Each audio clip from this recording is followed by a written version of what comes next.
بسم اللہ الرحمن الرحیم۔ عزیر وائس چینل میں آپ کا خیر مقدم ہے۔ سلطان صلاح الدین ایوبی کا ابتدائی دور۔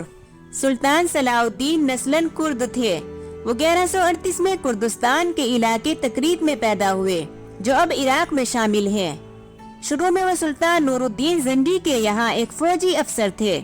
مصر کو فتح کرنے والی فوج میں صلاح الدین بھی موجود تھے اور اس کے سپہ سالار شیر کو صلاح الدین کے چچا تھے۔ مصر فتح ہو جانے کے بعد صلاح الدین کو 564 میں مصر کا حاکم مقرر کر دیا گیا۔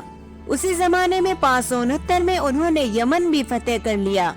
نور الدین زنگی کے انتقال کے بعد صلاح الدین حکمرانی پر فائز ہوئے۔ ان کا ذاتی نام یوسف تھا۔ صلاح الدین ایک لقب اعزازی لقب ہے جس کا مطلب ہے ایمان کی راست بازی۔ ان کا خاندان ممکنہ طور پر کرد نسل سے تعلق رکھتا تھا اور وسطی آرمینیا میں ڈوین گاؤں سے آئے تھے۔ وہ جس روایدہ قبیلے سے تعلق رکھتے تھے وہ اس وقت تک عربی بولنے والی دنیا میں جزوی طور پر ضم ہو چکے تھے۔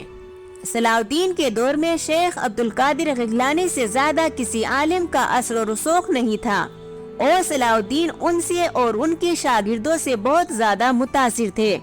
1132 میں موصل کے اطابق زنگی کی شکست خوردہ فوج نے تکریت کے قلعے کے سامنے دریائے دجلے کی طرف سے ان کی پاسپائی کو روک دیا، جہاں صلاح الدین کے والد نجم الدین ایوب نے وارڈن کی حیثیت سے خدمت انجام دیے۔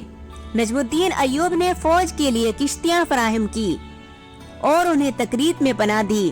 ایک سابق یونانی غلام مجاہدین بہرو، جسے سلجوقوں کی خدمت کے لیے شمالی بین النہرین کا فوجی گورنر مقرر کیا گیا تھا۔ سلطان صلاح الدین زنگی کو پناہ دینے پر نجم الدین ایوب کی سرزنش کی اور انہیں 1137 میں ایوب کو تکریت سے جلا وطن کر دیا گیا۔ جب اس کے بھائی اسد الدین شیرکو نے بہروز کے ایک دوست کو قتل کر دیا تو بہاؤالدین ابن شداد کے مطابق صلاح الدین کی پیدائش اسی رات ہوئی تھی۔ جب اس کے خاندان نے تکریت چھوڑا تھا تو 1139 میں ایوب اور اس کا خاندان موصل منتقل ہو گئے، جہاں امام الدین زنگی نے انہیں قبول کیا اور ایوب کو بلبیک میں اپنے قلعے کا کمانڈر مقرر کیا۔ 1146 میں زنگی کی موت کے بعد اس کا بیٹا نور الدین حلب کا حاکم اور زنگیوں کا رہنما بن گیا۔ صلاح الدین دمشق سے خاص لگاؤ رکھتے تھے، لیکن ان کے ابتدائی بچپن کے بارے میں معلومات بہت کم ہیں۔ ان کے سوانگاروں میں آن میری ایڈے اور الویرانی کے مطابق صلاح الدین یوکلڈ المجسٹریٹ ریاضی اور قانون پر سوالات کے جوابات دینے کے قابل تھے۔